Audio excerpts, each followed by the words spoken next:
Hi friends, Lorelei Black here again from Blade Broom Botanica, and I am here to share with you today 5 ways that you can use cord and knot magic or witches' ladders in your personal work. So the very first way, and probably the most commonly known and understood and used by witches today, is spell crafting.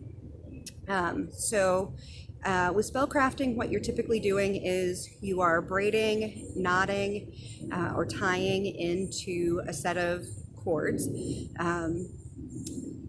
3 or 9 or 13, or whatever number you choose, whatever magical number appeals to you for your work that you're doing, a set of wishes, curses, or blessings. Now, this form of magic is really quite old.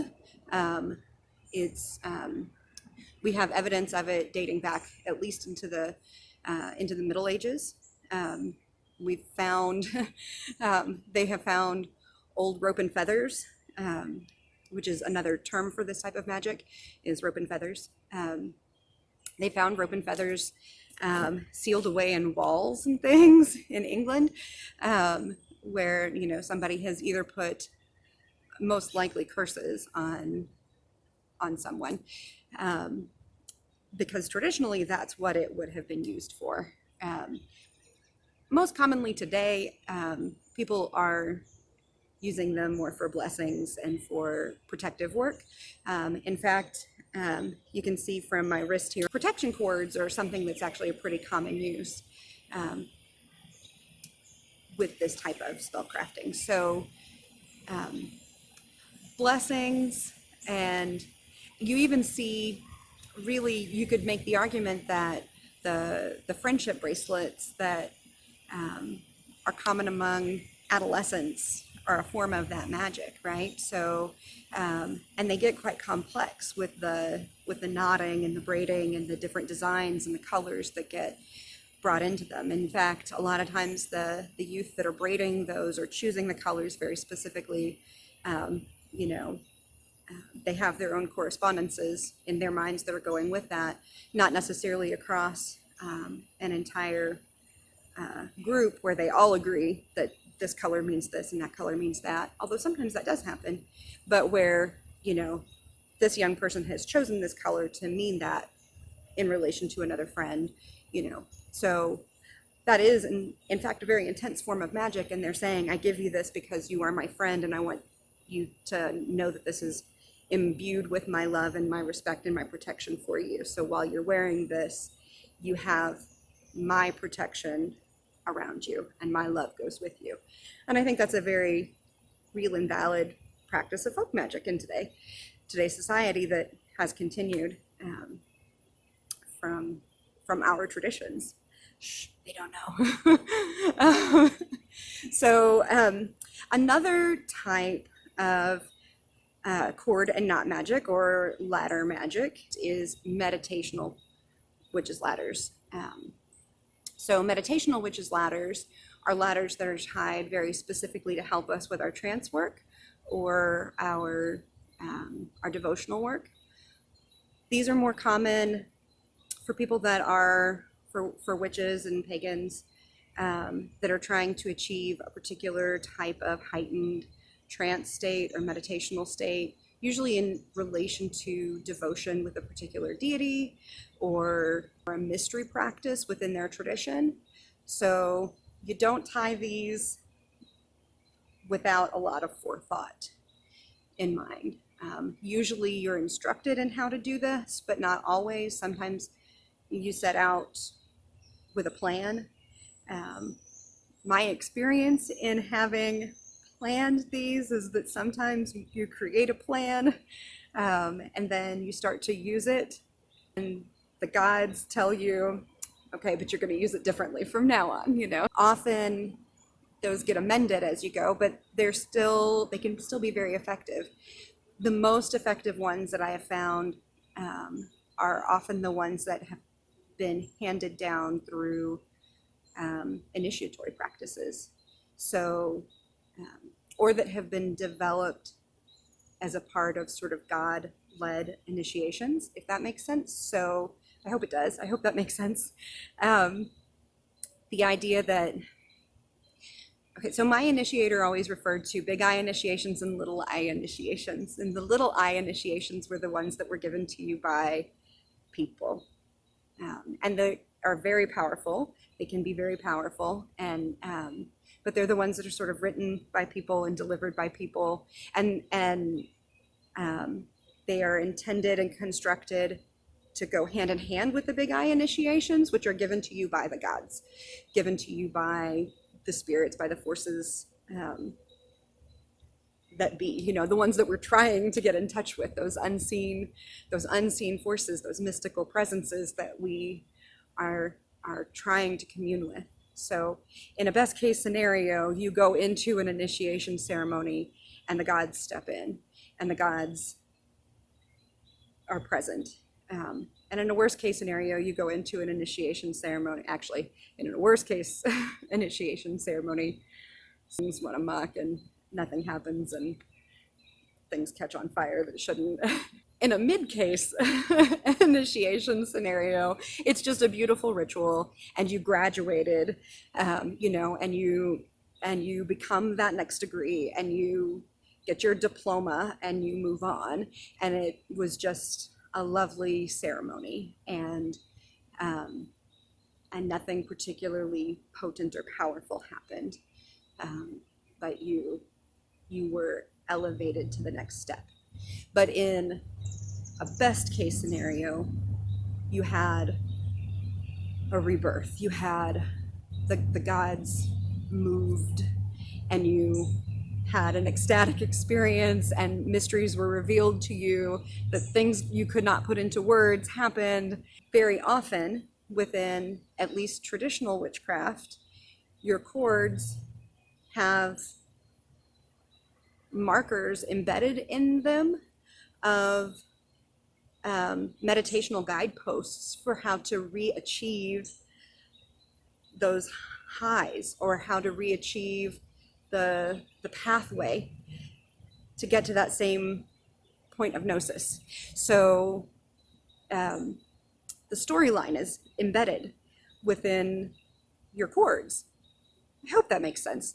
It's difficult to explain because, again, the mysteries are not because they need to be kept secret so much as it is that they're really hard to explain.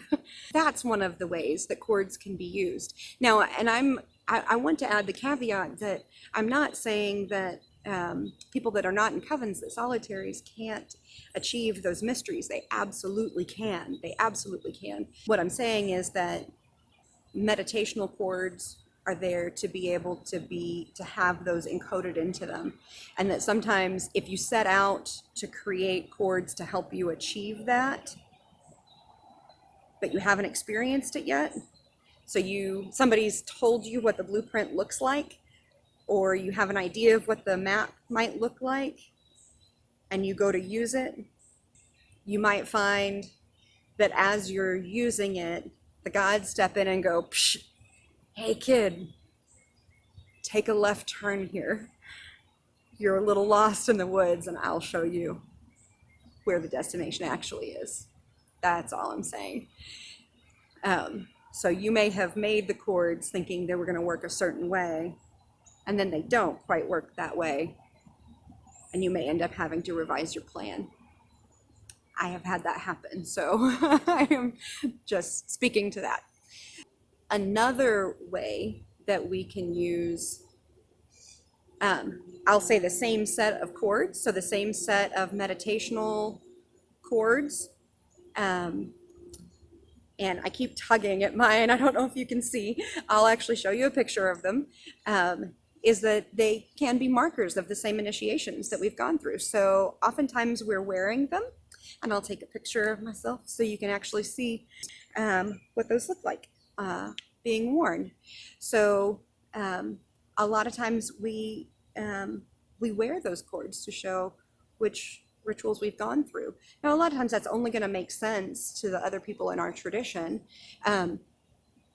Other people of the old religion may very well recognize that we've been through some kind of initiation, or they'll recognize at least that we're a witch if we're wearing those cords at a gathering or a festival or something along those lines. They'll recognize that as being significant, but they won't really know exactly what that means to us.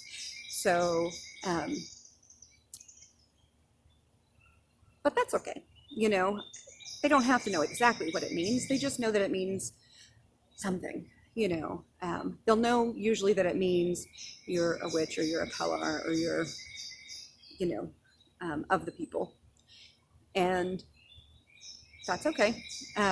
They won't necessarily know that it means that you're a first degree, second degree, high priestess, you know, whatever your cords specifically denote within your tradition. But that's okay, because maybe that's part of what you hold close to the heart and don't necessarily want to share with everybody.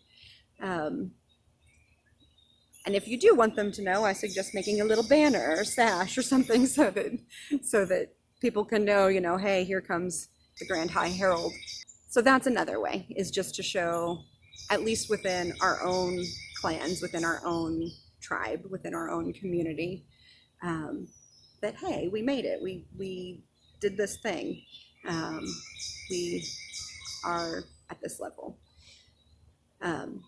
Because a lot of times those are hard-won achievements. You know, it takes a while to get there.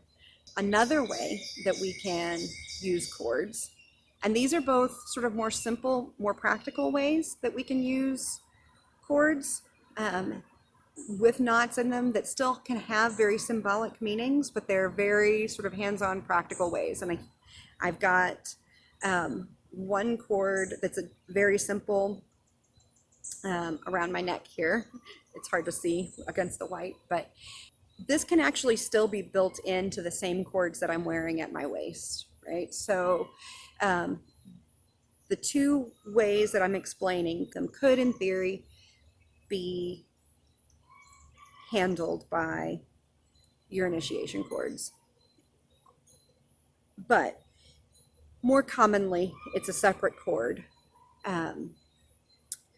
that may or may not have its own sacred knots tied into it. And that would be, one of the uses is as what's called a cingulum. A cingulum is a cord that is used for binding, and that binding is done with two purposes typically. One is as a restriction of movement, and one is as a restriction of blood flow. And there are a few different reasons why you might want those things to happen, but typically the restriction of movement is for ritual purposes, typically involving initiation. It is not uncommon in various craft traditions, though not all craft traditions hold to this, to bind and hoodwink, which means to cover a person's eyes and to bind them for initiations.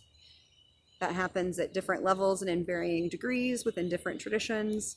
Some people think it's all hogwash and don't do it. Other people think that it's absolutely required. So, you know, your mileage may vary.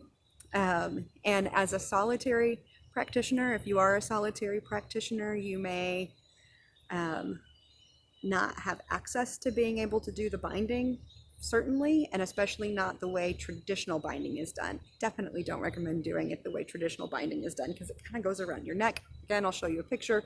Don't do that. You know, you'd have a hard time getting yourself out of that, and you could really do serious damage. So, and even if you are a member of a group, if you've never done that before, you would want to have somebody who has advised you on how to do it properly, so that you don't cause damage, because it can cause damage if done improperly.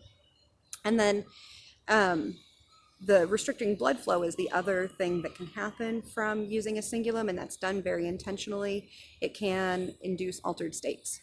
And then another way, and you see this, I think you see this less commonly, or at least people don't talk about it very much, is that you can use, again, a simple cord for measuring the circle. So not typically for a circle for a group gathering, but if you're measuring for yourself, you would really only do this if your circles need to be a certain length. So If you have a requirement within your tradition that personal circles be, for instance, 9 feet in diameter, you would maybe also measure your cingulum cord to be exactly 9 feet from knot to knot, so that you always know that your personal circle when you're casting is 9 feet, or when you're laying your compass is 9 feet across. Now, most traditional witchcraft practitioners don't have a requirement that your compass be a particular diameter across. In fact, within traditional witchcraft, that idea is kind of moot. Most traditional practitioners are eminently practical, and the compass is not a space where we're trying to keep energy in or anything out. It is not necessarily seen as a protective space. It is seen as a focal point. It is the place where we are working, and we're just drawing attention to where we are. So that's a topic for a different time. So, but I'm just pointing out that this is not really used very much within traditional craft, but it is something that is used within witchcraft as a whole. So it's available and it's there. And again, it can be just your initiation cords, your meditation cords. It would be wise and practical to make your meditation cords, if you need your meditation space to be 9 feet in diameter, it would be smart to make your meditation cords 9 feet in diameter. And then, even though you may have to find creative ways to tie them around yourself to get them with you, then at least you've got everything all in one tool, right? So yeah, that's all I have to say about that.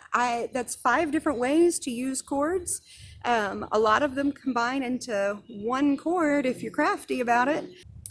I hope you found this information useful. I've got more information down in the description, so follow the links, check it out, subscribe, comment, share, do all the things. I'll see you later. New episodes every Monday at noon. Bye.